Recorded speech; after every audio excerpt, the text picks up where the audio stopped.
focus on this week and who's in studio with us today because I'm totally pumped. I'm honored. Now, I'm going to equate a little bit of my sports passion to my food passion here because this would almost be like having an all-pro athlete in the studio with me, right? Somebody who I maybe not go so far as to say a Jim Kelly or, a current type of player like LaShawn Shady McCoy. But we have Christa, Glennie, Seychew in studio with us today. Congrats Christa, on getting good morning. my name correct. Yes, thank you. Huge. I know. So Well, impressed. did you notice how I said that kind of deliberately and slowly, just so I made sure I got it right? She's in studio with us today, along with Donnie Burtless. I mean, the names themselves are just like tailor made for kind of what they are on the Buffalo food scene. You are so ridiculous, Pete. No, it's true. I mean, it really is true. It completely is. But we're totally pumped to have you both in studio today because, from the layman's point of view, as we said, kind of walking up this morning. Layman being myself, who is a foodie, who loves Buffalo, who loves the Buffalo food scene, who loves food in general. I mean, the work that the two of you are doing independently and collaboratively is awesome. It really is. And we're going to really dig into that in just a couple of minutes. But first, we have a special guest on line one. I believe it's Matt Carlucci. He is the organizer of the Buffalo Soup Fest. Matt, good morning. You're live on Faith, Food, and Football with Pete Tasca. How you doing, brother? Great, Pete. How's F3 today? Very good. Very good. We're pumped up to have Christa, Glennie, Seychew, and Donnie Burtless in studio with us this morning, and we're going to be talking Buffalo food. And I figured, what a great little kind of tie-in for yourself and your own accomplishments on the local Buffalo food scene as well, and what's pending tomorrow. So, Matt, tell us about what happened last month with the Soup Fest and what we can expect tomorrow, and make sure you get the total plug-in for what's happening tomorrow down at the Buffalo Convention Center. Absolutely, and good morning, Christa and Donnie, my good friends. Hope you guys are doing well today. Hello. Last month, February 15th was going to be the date, and before I knew it, the temperature dropped below 20-plus degrees below zero, and the county executive issued a travel advisory, and so did the mayor. And we figured, why put Buffalo at risk to come down to the Buffalo Niagara Convention Center for 30 restaurants and 75 different kinds of soup? So instead, we decided to postpone to tomorrow, March 22nd, 11 a.m. to 6 p.m., once again at the Buffalo Niagara Convention Center. Once again, 30 restaurants, 75-plus soups. And it's going to be a day full of fun and flavor. I just made that up. Fun and flavor. Good. Well, it's good. You're thinking on your feet right now. And you're live to boot. Well, we're sports talk with flavor, and now you're fun with flavor. So that's all good. That's all good. Matt, I was telling Matt and Christa, or Donnie and Christa on the way up this morning that I was out of town when the original date was scheduled to kick this thing off last month. And I've never been to the Soup Fest myself. You're missing out. I know. It's awesome. And I was really legitimately bummed, especially because we had Matt in studio with us talking about the Soup Fest. Steve-O, our operations manager here, is a big fan of the Soup Fest. He's the one who actually turned me on to it originally. And so I knew I couldn't make it. I was out of town with my daughter and my wife and the kids on a cheerleading competition. And when I heard, just checking it out online, when I heard that it was canceled due to the weather, I was a little excited, Matt. You did a little party. Yeah, I was a little excited, and then I saw that it was rescheduled for a time frame when I would definitely be able to make it. So I'm going to be there tomorrow for sure with my boys PJ and Dylan. And I just want a quick little segue. I want to just give a little prop out to my man PJ, my son.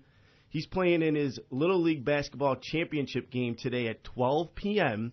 at Kenmore West High School. The Wizards are taking on the undefeated Kings. David versus Goliath. It's going to be a big game, so I just want to wish PJ and his teammates luck. And my daughter, of course, is doing her cheerleading today. I wish her luck, too. But anyways, Matt, anything else you want to tell us about the Soup Fest tomorrow? Any encouragement to the listeners out there, whether they're here locally or certainly we know we have a very strong listening audience up in Canada, and we know how they come down to shop on the weekend. So last thoughts on the Buffalo Soup Fest. Yes, Canada, spend your money in downtown Buffalo at the Convention Center tomorrow from 11 to 6. $5 gets you in, gets you samples of 30 different restaurants, 75 different types of soup, live entertainment. I believe Donnie himself will be there unless anything has changed. So you can see Donnie. He's super handsome, ladies. So thank you again, Matt. Oh no, thank you, Maddie. Can I interrupt? Because I think the thing that people don't understand is that this is a food festival that actually works for families. Most of them don't. They're too hot. They're too crowded. The food is too, not family friendly or whatever, and it's too expensive. And this event, I think, is an event where kids can go, and there's so many different kinds of soups to try. There's something for everybody. I just think it's really affordable and approachable and fun, and it's crowded, but not like in that way that makes you want to kill yourself. Exactly. And we're going to have Oogie Games is sponsoring a big kid zone, so there's going to be video games. We got the balloon guy coming to make balloon hats and balloon soup bowls or anything you can imagine making out of balloons. There's going to be live music and all sorts of cool, fun kid stuff, too. So thank you for that segue, Christa. Oh, that's great. Matt, anywhere, if people wanted any follow-up information, where would they go prior to tomorrow? Check us out on social media, Facebook.com/Buffalo Soup, Twitter.com/Buffalo Soup, or on our website, BuffaloSoupFest.com. Awesome. Matt Carlucci of the Buffalo Soup Fest. We'll see you tomorrow, Matt. Take care. Thanks, guys. Appreciate it. All right. Bye-bye. All right, back to the business at hand, the Buffalo Soup Fest. I'm really looking forward to it. It's a lot of fun. I wish that when it got postponed, now I can't go because we have Nickel City Chef tomorrow. And so you made out where I lost. And I'm doing you win double some duty. and you lose some. Both. Yeah. You're doing double duty. Well, hey, it's a tough job, Donnie. It's a tough job. But okay, so that's a perfect segue then, Christa. Like, sure. let's focus on you a bit. We know a little bit about Donnie, and we'll tie into Donnie certainly and what he's doing with Buffalo Eats and the collaborative work that the two of you are doing. But let's dive into you, Christa, first. Okay. And let's really kind of go to, let's call it the heart of where your passion for Buffalo and the Buffalo food scene came from. But actually, before we do that, let me give you a little bit of a plug here, okay? And you can correct me if I'm getting any of these wrong. But I mean, right. It's a long and really decorated resume that you have in terms of the way I would consider you in some ways a legend, whereas Donnie maybe is a burgeoning legend on the Buffalo food scene. You're already a legend, but you're the senior editor. You're the senior editor and the food editor as well for Buffalo Spree magazine, correct, which is just the best magazine in Western New York by far. Thank you. It's just fantastic.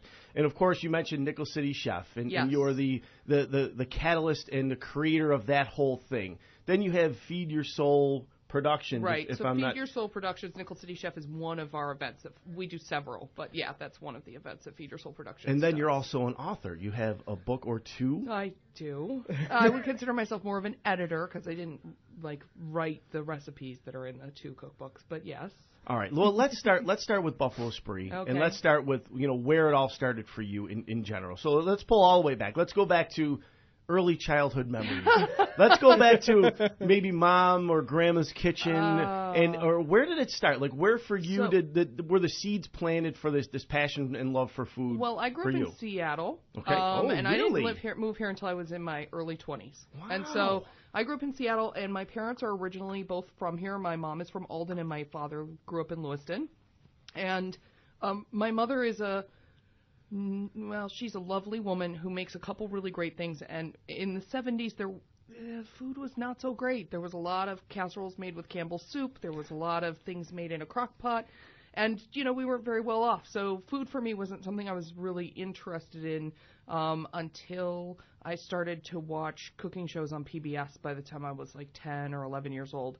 And then I started... Who caught your eye first? Well, I firmly remember spending a lot of time watching the Frugal Gourmet, who is from Seattle, Jeff Smith, and Jacques Pepin, and also, a handful of old Julia Child stuff.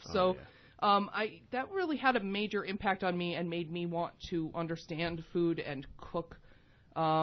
So I think the first thing I remember cooking when my parents left the house was something where it's a French dish where you actually steam food in paper. So it's called un papillot. And I sort of made a jerry-rigged version of that with hamburger from the freezer and freezer paper, and I was cooking. My parents thought I was nuts, but I was always very interested in food and pushing beyond what was readily available to me. I was always trying to try new things and have new experiences, but we didn't really go out to dinner a lot, so those were really limited for me. Anyway, moved forward a couple years, and some of my early jobs were in restaurants. and I attended culinary school, which I hated and didn't finish. Join the club. Yeah. So like, I just kind of all over the place, but always at the heart of what I loved to do was people. What I love to do is things that have meaning and that interact with human beings, and food is just one of the many ways in which you can do that. Both in the kitchen, when you're preparing the food, there's this lovely camaraderie and interaction with the people that you work with. It's a real team-focused sort of situation. And then in the dining room, when you're sort of sharing food with people and you're connecting with them. So for me, my career's really, I don't really do a lot of actual cooking anymore, and I spend no time in a professional kitchen really working, but I still find that people are at the heart of everything that I do. Their stories, their family businesses, what's important to them. It's sort of the crux of all of that. And what the both of you are doing, you're lifting up the people in the industry, the people who are serving us this beautiful food and these beautiful ways that they prepare it and the environments that they've created for us to enjoy it. And having worked in restaurants myself for years and years and years, never in the kitchen, always out the front of the house, right? Yeah. Serving, for the most part, some bartending here and there over the years. But there's just a great deal of respect for what they do in the back of the house. I mean, most people don't realize the time, the effort, the energy, the creativity as well that goes into what our chefs and sous chefs and all the support people, what they do to bring the food to the table that we enjoy so much. And it's great that you're elevating these people because they typically haven't gotten a lot of attention, a lot of love, but now they're starting to get it, not just nationally, but certainly locally with what you're doing. Well, I think for me what happened was, so I started out as the food editor for Buffalo Rising in like 2005, and I realized pretty quickly that the language that I was speaking with other restaurant people was not the language being used by common man in terms of food and how they thought about food and how they thought about restaurants. And a chef came to me, Louis Zangi, who was one of the first chefs that I sort of became good friends with, and said to me, he was the chef at Le Metro on Elmwood at the time, and he was really frustrated because he would put out these specials that were things that were truly authentic French food, which is what Le Metro was trying to do, and he'd pour his heart and soul into them, but he couldn't sell them. So he had, like, for example, rabbit on the menu, which is a classic French dish, and he wouldn't be able to sell any of them. And he was like, I don't understand how Buffalo doesn't get what I'm doing and how they won't even try new things. And that was when I personally realized that if Bobby Flay was serving them rabbit, they would eat it. Right. If Rachel Ray told them to cook rabbit, they would cook rabbit. And so it was this understanding that people were willing to believe in and care about something they were seeing on TV, but not understanding that those similarly talented, similarly interesting people were working in the restaurant down the street from them. And that's where the impetus it started on Buffalo Rising, doing some cooking challenges that we wrote about, and then turned into Nickel City Chef and everything else, was this idea that I would rather have you spend your money locally at an independent restaurant where this guy's going to be able to feed his kids and continue to do what he cares about than buying the next spatula from Rachel Ray. Right. So that's where and so this idea of creating a scene, making it an interesting and exciting enough scene that young kids want to stay here. They don't want to go to New York anymore. They don't want to go to Chicago and cook anymore. There are great chefs they can stage under here and stay here and be part of this scene, and that being part of this scene is gratifying. The camaraderie, the brotherhood that happens among the restaurant and beverage people, that we've created, and we've made it inclusionary where anybody who wants to participate can. Right. And so all of those things are about sort of elevating people and making people feel valued in our community. Right. So your work at Buffalo Spree then, yes. How did that kind of, I'm sure that gave you a platform and the credibility to have the boldness to start something like Feed Your Soul and then Nickel City Chef. Actually, so I went from Buffalo Rising to the 2008 total financial nightmare that was 2008, and Right. and Buffalo Rising cut back, and I lost my job there. I was the last paid employee they kept on, but then eventually I had to leave. That's when I started Feed Your Soul, with taking chefs on farm tours and just doing small events that were like 30 or 40 people. Within a year, I started Nickel City Chef. And then 2 years later is actually when Spree came to me and offered to give me a job. Okay, so Nickel City Chef was actually before Buffalo Spree. Okay. Correct. And it's separate from Buffalo Spree, but they, marry pretty well together. Yeah, they absolutely marry very well. Yeah, and then in the last 2 years, we started Industry Night. Industry Night's 2.5 years old, so that's a couple Mondays a month at Sea Bar, where it's open to the general public and restaurant people. And we do, champagne tastings and oyster tastings and foie gras tastings and spam tastings. So much. We do so much stuff. So, and that's open to the general public too. So that's again that inclusionary thing where we wanted Mike Andrzejewski and I sat down and said, we want people to stay here. We don't want people who could potentially work in the restaurant industry to think that there's better elsewhere. Cost of living here is great. There's now all this talent here. Let's get people to stay. So now we want the busboy and the dishwasher to have the same sort of tasting experiences that a chef would have. We're trying to kind of unite and organize everybody into this massive food military.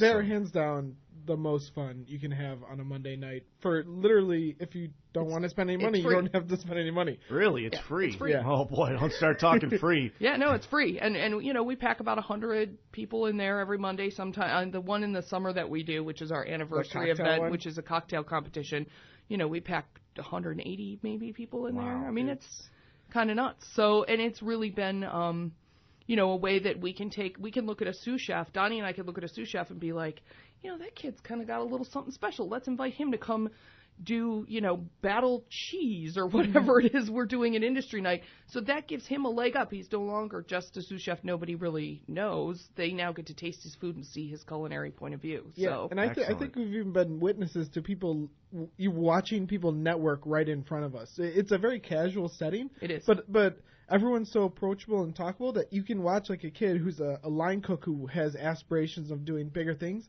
talking to somebody like Mike Andrzejewski or an owner and Ed Forrester and watching him, his eyes are he's so he or she is so excited to talk to a real chef, where normally this doesn't happen because everyone's so busy. So it's really a great Well, in other event. Communities, it's also much more competitive. Yes. And this sort of sense of everybody working together. We've worked very hard to cultivate that. It's like a community that you're cultivating, which is really excellent. Been a huge influence in that. And Mike A was one of the first people to see what I was doing and give it an approving nod and participate. And that meant a lot because it kind of gave me a credibility that I wouldn't have gotten among other chefs probably sooner than maybe I deserved it. Right, and Mike A. being one of the foremost restaurateurs in the region. He is Buffalo's celebrity chef as far as I'm concerned. Yeah, I mean, everybody absolutely knows who he is, even people who don't consider themselves food nerds. And I used to work at Oliver's, when Mike was there for a time, and this was a long time ago. So I know him a little bit. And, knowing a bit about his story as well, not just in the restaurant, but his life story. Hopefully we can get him on the show at some point down the line. But it's an incredible story. And then having come out on the other end of that and basically, conquered all of his trials for the most part. Sheer will. Yeah, I mean, it's just really awesome. And now what he's doing on the the front end of the Buffalo restaurant scene and food scene, it's pretty awesome. It is pretty awesome. It really is, and his food is just off the charts. Yeah. I mean, everything he does pretty much is fantastic. Yeah, he doesn't fail a whole lot. He's got a pretty good lineup right now. Yeah. Yes, he does. He's doing well. Yes, he does. All right, well, we're going to be taking a break here in just a second, but when we come back, here's what I want to do. Let's when we come back, I'm going to touch on, Nickel City Chef just a little bit for those who may not know what it is. Tell us a little bit about it. Then we'll get into Grain of Salt with Donnie, and we'll be back in 2 minutes. But before then, just make sure if you're welcome back to F3 with Pete Tasca in studio here with Christa, Glennie, Seychew, and Donnie Burtless. Just a quick note, Losi and Ganji, one of our advertising partners, he's here locally. He is the workman's comp attorney here in Western New York. And if you have been injured on the job and you need an attorney, you will need an attorney. Let's just put it that way. Make sure to give Jeff Ganji a call. He's the best in the business. Now, getting back to you, Christa, and then we'll kind of tie in, the collaboration with Donnie. You're so patient to sit here through all of this talking, You've Donnie. got a very good resume. So well, trust me, we're digging into Donnie real soon here. It's coming.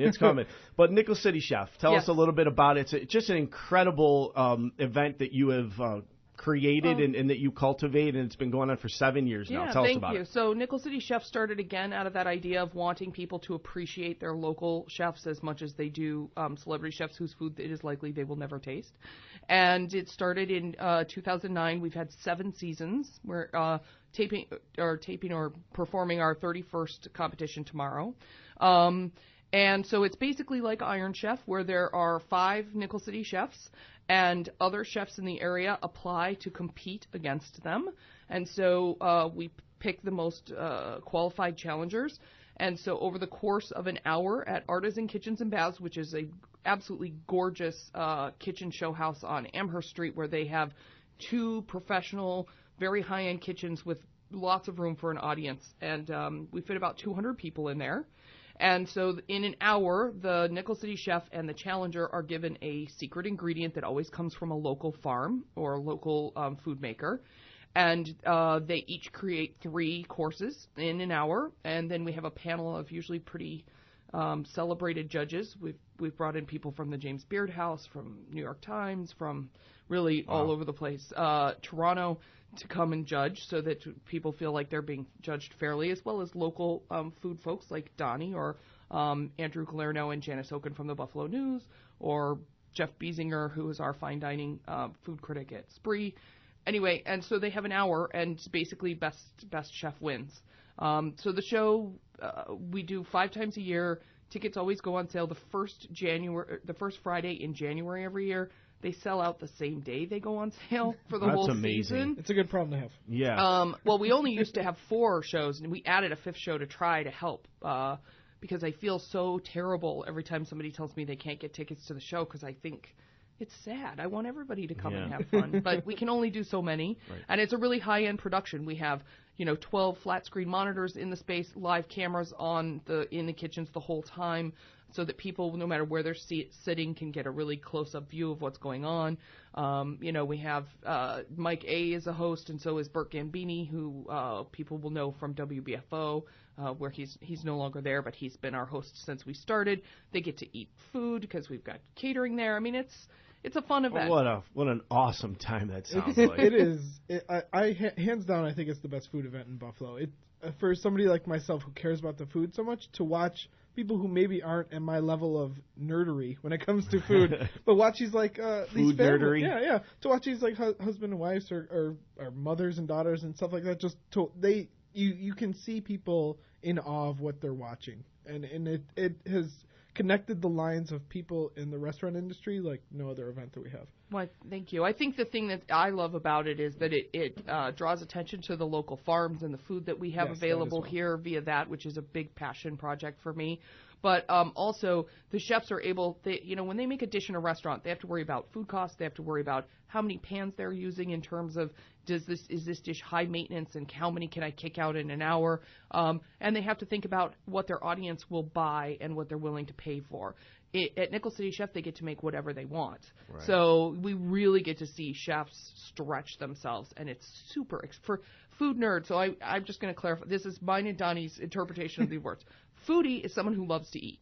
Right. They love to eat. They go to restaurants. They, probably look at Instagram a whole bunch. They probably watch a lot of Food Network. They love to eat. I would be considered a foodie. So food nerd is somebody who takes it one step farther and is cares about the food and loves to eat, obviously, but also cares about the techniques that are used, where the food comes from, what the chef is thinking, where he trained at, just this sort of much deeper sort of interest where we really geek out big time. Yeah. And so awesome. I geek out more about like somebody's resume than I probably do about what they feed me. It's just a thing. Right. Well, and that's excellent. I see, is it Adam Getz? Yes. I believe it is. I know Adam a little bit. He's very good friends with my cousin Amy, Pierre Barber, and Dave Barber. They own Cecilia's Restaurante right on Elmwood Avenue here, and Amy and Jennifer Getz have been good friends for years. They have been. I still have not tried Craving. Oh, well, you should. It's I very heard popular. It's very good. It's very popular. But he'll be competing tomorrow, right? Adam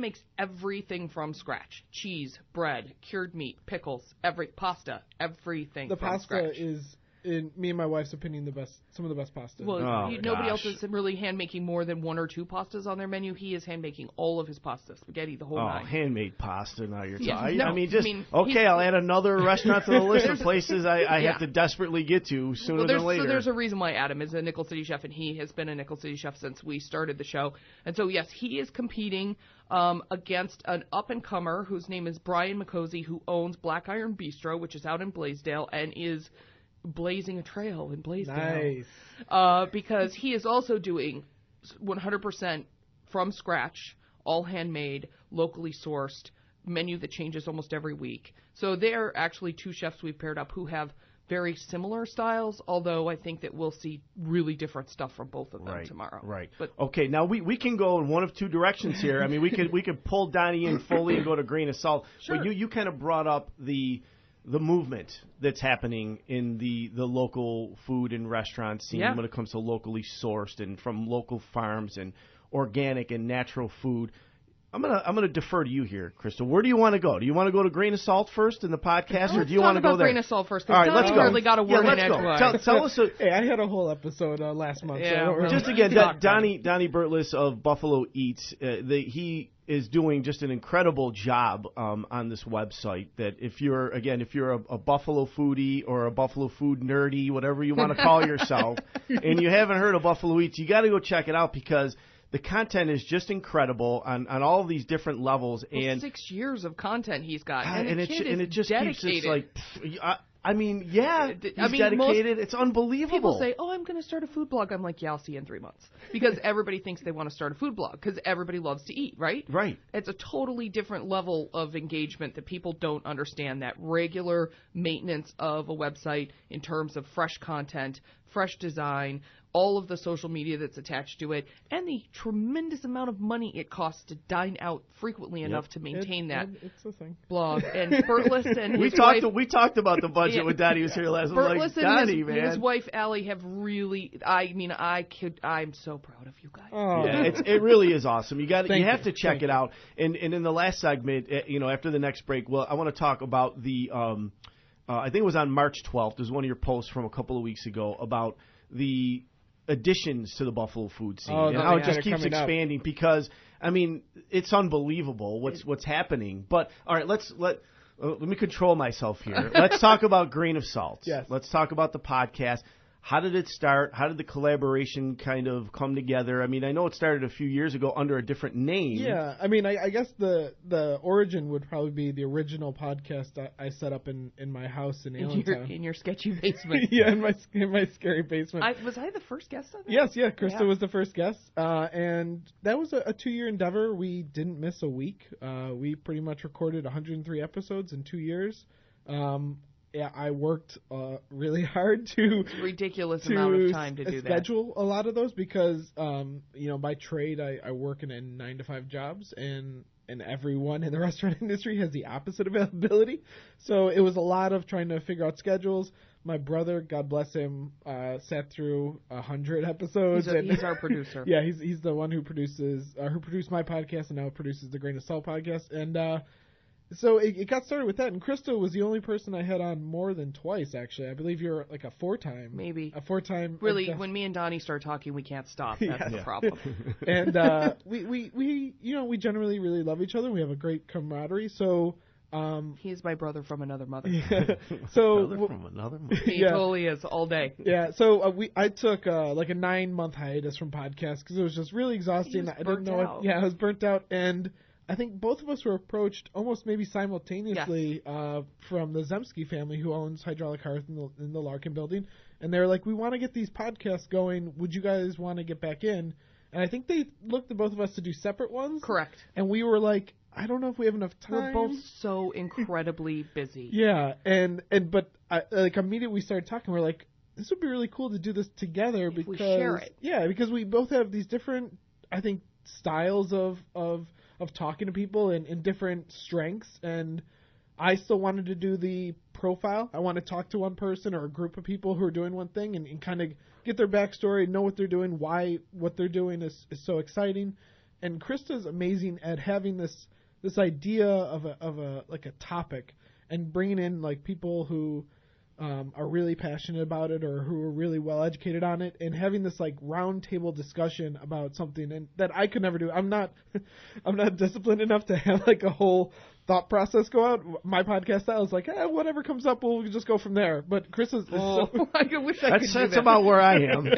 but Christa does this amazing job where when you talk about a discussion, like you go through all these different paths and you really cover the entire scope of something. So, well, thank you. And so the two of us work really well together. I'll do an episode, she does an episode. We switch back and forth for the most part. Yeah, and it's really reinvigorated me. I've really enjoyed it because they're conversations that I always have with people, but rarely do I get to pick the handful of people who would have that conversation best. Usually I'm having that conversation with one of those people, so it'd be like, hey, Jennifer Boy and Bruce Wysela, I want to talk about plating, and you guys have the most beautiful plating in all of Buffalo, so you come at the same time. We're going to have this orchestrated conversation. I'm really loving that. Yeah. But I think what I love the most is that we've actually gained a little bit of traction outside of the Buffalo-Niagara region due to Donnie being a social media god. And and so, I got an email from a woman who was like, I heard your podcast and I'm interested in coming to Buffalo and making a career for myself in blankety blank.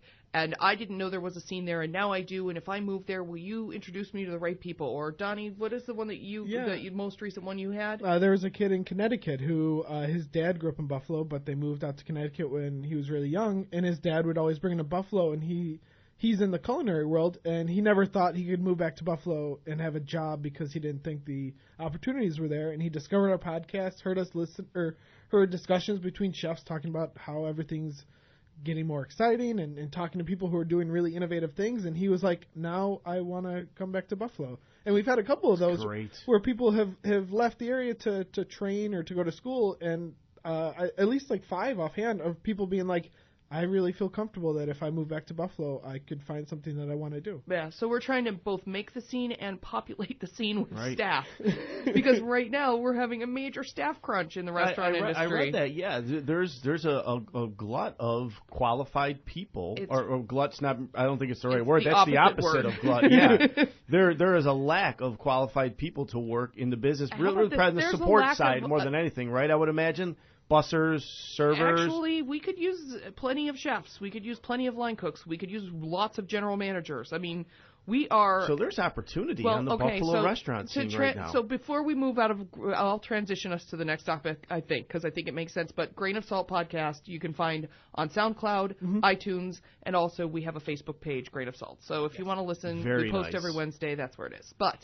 So the transition into talking about the scene exploding is, since last July... 18 restaurants have opened in the downtown, Allentown, Elmwood, Hurdle area, and there are 9 more slated to open by June, and those are just the ones I know about. I would guess there are probably 12 more beyond that I don't know about. So, we are in a situation where people are questioning, do we have enough diners to support all of these restaurants? And secondarily, do we have enough staff to support all of these restaurants? And the answer is no, we don't. And so, I feel compelled to say right here on air, if you're unhappy in your job, it doesn't matter if you don't know anything about cooking. If you are an engaged, relatively intelligent person who likes to show up to work relatively sober, and I use the word relatively, then call me and I'll find you a job. I mean, seriously, we need people. And now is the perfect time if you've been thinking about jumping ship and taking a risk to decide that you want to be part of the restaurant industry. Really, there's no shortage of options. And it's what you're saying in many regards is the appeal. It's about passion. It is. Because if you're working a 9 to 5 and you're doing it for a paycheck and for whatever reason, everybody has needs, everybody has bills to pay, exactly, families, but you're doing something you're really not on fire about. You're doing it because you absolutely have to do it, but you have a passion. You're inspired. You've always loved the whole scene, the whole food scene, the whole restaurant scene. You cook at home. It might be the right time to take that leap because the opportunities sound like they're boundless right now. And whether or not the Buffalo demographic can support all of these new restaurants, like you said, that remains to be seen. I kind of what popped into my head as you were saying that was the movie from a few years back, Field of Dreams. If you build it, they will come. That is true. And in many ways, that's kind of what's happening with Buffalo. You go back to kind of a broader look at Buffalo itself in terms of what we were so desperately vying for, going back about 10 years, for a big box retailer, Bass Pro, or something to affect. Don't even get me started, Pete. This I know really we could go ugly. way down. But the point is that when that all fell through, when they finally pulled the plug on that whole initiative, and Lord knows there's still plenty of problems politically with Buffalo, New York, and trying to get things done. But the grassroots people like yourselves, on all these different levels, started to implement more of an organic approach to building it, from the developers to the restaurateurs to the business owners, and people just starting to slowly but surely invest. Mike Schatzel is a perfect example. I love Mike. Really just poured into Liberty Hound right down there, saw an opportunity. Sure, he probably took a little bit of a hit on the front end. But as the waterfront has started to evolve and develop, the place has become like a gold mine. And look what he's doing on the Buffalo restaurant scene, beyond the home base of Kohl's and Brennan's and all that. Yeah. But the point is that here we are now. It's happening, with Harbor Center and with the Pagulas investing in the Buffalo Bills. We had a gentleman on a couple of weeks back. He is the sports director over at WUFO, who has a private stadium development proposal on the table. Yes. Now, from a big box perspective, now it makes a lot of sense, because now the infrastructure around doing something like that has already been built for the most part. And to bring in something like this proposal, which is really a sports and entertainment complex proposal, not just a stadium that we fill 7-8 times a year, but an entertainment complex to include a convention center, a strong museum, and it becomes even a bigger catalyst for more development. I mean, all this kind of comes together, and I think maybe not right now, but certainly in the very near future, Buffalo can support what's going on. Well, here's what I will share with you. Buffalo can, but right now the only people who are really supporting things in the city are mostly city people. Right. What we need to have happen is we need to undo the invisible wall that happened between Buffalo and the suburbs 20 years ago with white flight and all the other stuff that happened, and that terrified people, and everybody moved out to the suburbs. It's great. The suburbs are a nice place to live. But the city is not where you just come for a Sabres game.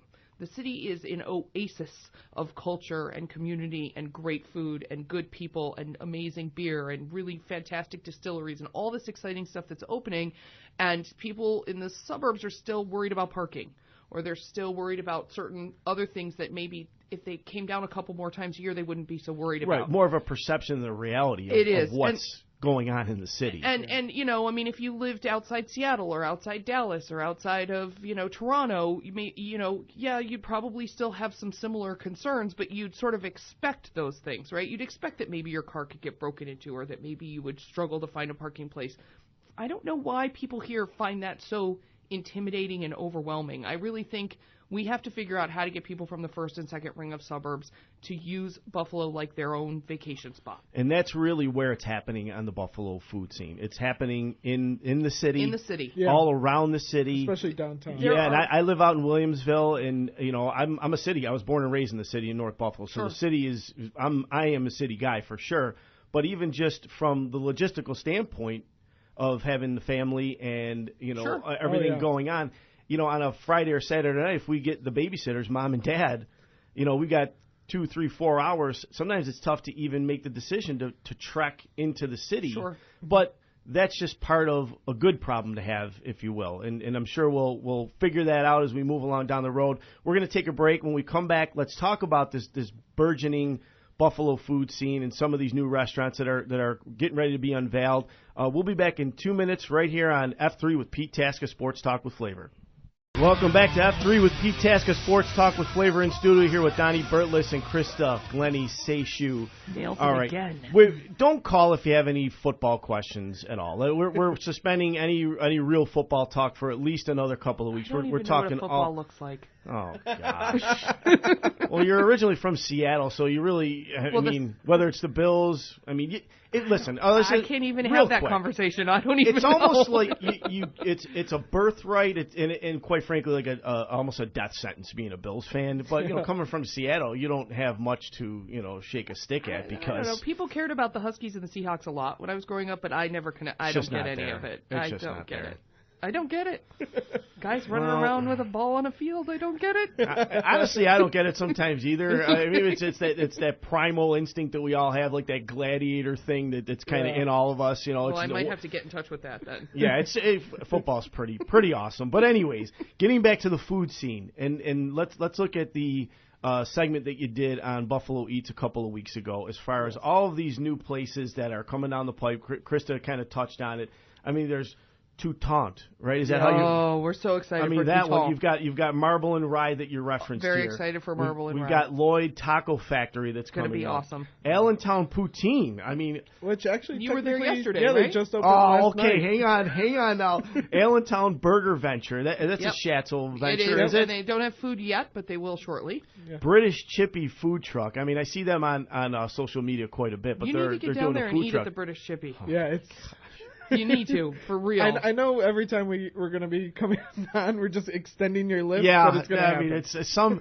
I don't even know where I'm going to begin. There's so many spots on my list right now. We're at the very top of the list, though, is the Buffalo Proper for me. Yeah. Bourbon you and need to go butter there. Yeah. and the Black Sheep. Those are my top three. Ocean is probably number 4. Now that's obviously full meals, full and dinners. Those are some of my favorite restaurants. But here's what I'll tell you: don't look at it like full dinners.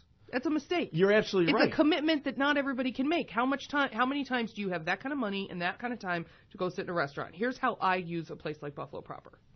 I go there Tuesday when my kids have something else to do, and I eat a small plate at the bar and have a cocktail and go home, and I've had my dinner. And it's the same price I would have spent if I went any other terrible chain restaurant, or even if I went to, Five Guys or something. I spend $10. Well, I wish I had that kind of self-control, but I don't. I'm just saying, though. I want people to look at restaurants as like a thing they can do every day or a couple times a week, and then it's not this big production all the time. I don't always have 4 hours to have a 9-course meal, but I can still eat in a local restaurant almost every day if I figure it out. And so many of these places now, they're kind of have connected to the trend that is not even a trend anymore, but small plates. Yeah. Sure. And it's you beyond can a trend, get just it's a thing. for a very reasonable amount of money, you can get some excellent food and enough food. Yeah. Trying a couple of different dishes, sharing them. I know me and my wife love to share. The truth is, what happens is when you do that, the food becomes the conversation. So if you're with a group of people that either you don't know or someone like your spouse or your best friend who you talk to all the time and maybe conversation's not so exciting, sharing a handful of dishes is a way to make the food the center of the conversation, and it also allows you to try things you wouldn't normally try. This idea of sitting down and eating a 12-ounce steak and 4 ounces of mashed potatoes and a couple spears of broccoli is not really exciting. And don't forget the lobster tail. But there's a time and a place for that. Is not as exciting as having 47 different flavors in your meal over the course of half an hour that you're sharing small plates. I love to do that more than anything else, and I've been doing little food tours, my own personal food tours that I drag my wife with me on. And we only do it once or twice a year, usually around an anniversary or a birthday or something like that, where I'll hit 2 to 3 restaurants in one night and really kind of eat small, eat light like at a each progressive place. meal is exactly. What that's called. So start early at 5. Sure. Then the next reservation's at 7:30, and then by the time you get to the 9:30 reservation, there's not a lot left in the tank, but still it gives me an opportunity to consolidate and try a lot of these places. And that's probably what I'm going to end up. Thank you very much. I kind of like that style too in terms of that, because you don't have much of a choice. Again, when you're as busy as we all are, and you just don't have the opportunity to get out as frequently as you like with geography and all that, like we said, even dollars and cents. But if you can consolidate it and kind of hit a few spots in a night and make it a night, instead of going to a movie and wasting 2-3 hours in a movie theater eating popcorn, I'd rather be having a beautiful appetizer or a small plate from a Buffalo Proper, which I've never been to. So, anyways, that's coming. There. I'm telling you, my friend, you got to get there. I've heard so many great things about it. Chef Ed Forrester is a genius. John Carroll's got the cocktail program down. It's a beautiful building. It's really fabulous. Yeah, I'm totally looking forward to it. Now, as far as some of these spots that you listed here in Buffalo, let's get back to that. All right, let's touch on the poutine first, because I'm just if there is one dish that I'm taking, if I'm going to the chair, it's going to be some dish that includes French fries, fresh cut fries, done in duck fat, if you will, with all the aiolis on the side like they do over there at the Blue Monk. I just love what they do over there with their fries. But tell us about this spot because it's really near and dear to my heart. It's conveniently enough, it just opened last night, Friday. I guess for a little preview tasting. They weren't really announcing it, but if you walked by, you saw the open sign and you could kind of go in and try what they're doing. From what it appears to be, it's fresh cut fries. Double fried, huge. Yeah, which are nice and crispy, so they don't get all soggy underneath the gravy and everything else. And the gravy. I mean, I went last night and had a little bite. And the gravy tastes really good. Tastes like which never happens. Yeah. It's my biggest beef, really, is that poutine gravy normally tastes like it came out of a packet or a can. Yeah. And this tasted legit. This tasted like really good gravy. And then and cheese curds. I mean, it's very simple. You would think so many places would have this because it's such a simple thing, but the little details seem to get lost in a lot of restaurants. You have to do it correctly. Yes. And that's where people decide to not pay attention take shortcuts, or that it's not worth the effort because who's going to notice, Yeah. And there's another fry spot opening up called Just Fries, right? Yeah. And you had a little took a little little jab at what might be happening there in respect to what you just mentioned. Right. If you're going to do, here's the thing. What's the deal with Just Fries? I fully believe that restaurants that focus on doing one or two things right is the wave of the future. A little place that does ramen, a little place that does grilled cheese, a little place that does whatever. That is, in my opinion, what's really going to last and have staying power. But it doesn't work if you don't do it perfectly every time because there's no room to hide. Right. There's no menu items to hide behind. And so in a place like the new fry joint that's in the Galleria, right? Yeah. We're seeing maybe. Yeah. It doesn't mean it won't get better. There's another fry place opening on Main Street downtown in the next couple months. So we'll see what happens. All right. Well, fries. We only have about a minute left. That's why we're hearing the music come in. But the Black Swan, the old the old Cozumel. I've been driving by that spot for well over a year now. Like, what's up? It that place was one of the best spots in town. Yeah, we're really talking at a convenient time because all these places. And it opened yesterday. It opened yesterday. Really? Yep. Yeah. And it seems like the owners want to have a very modern atmosphere, to have a nice cocktail and a couple hand bites, but hand bites. I don't know. Finger foods, right? But I mean, it'll be curious to see. I mean, that Allentown's known as more of an edgy beer and shot type of place. There's a couple places that have really good beer now, but there's no nice cocktails. There's no quiet loungy type atmosphere. So it'll be interesting to see how the neighborhood really picks it up. But I mean, that spot has a parking lot, so that alone will bring people. Yeah, and the patio is fantastic. Well, probably the second best patio. Oh, they tore it down, unfortunately. Did they really? So there's no more.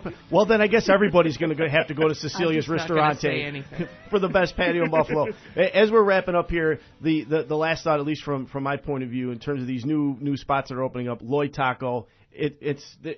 I'm just pumped. Anyways, we're coming down to the end of the road here. Thank you, Christa. Thank you, Donnie. My pleasure. Thanks for tuning in to F3 with Pete Tasca Sports Talk with Flavor right here on WDCX. We'll see you next week. God bless.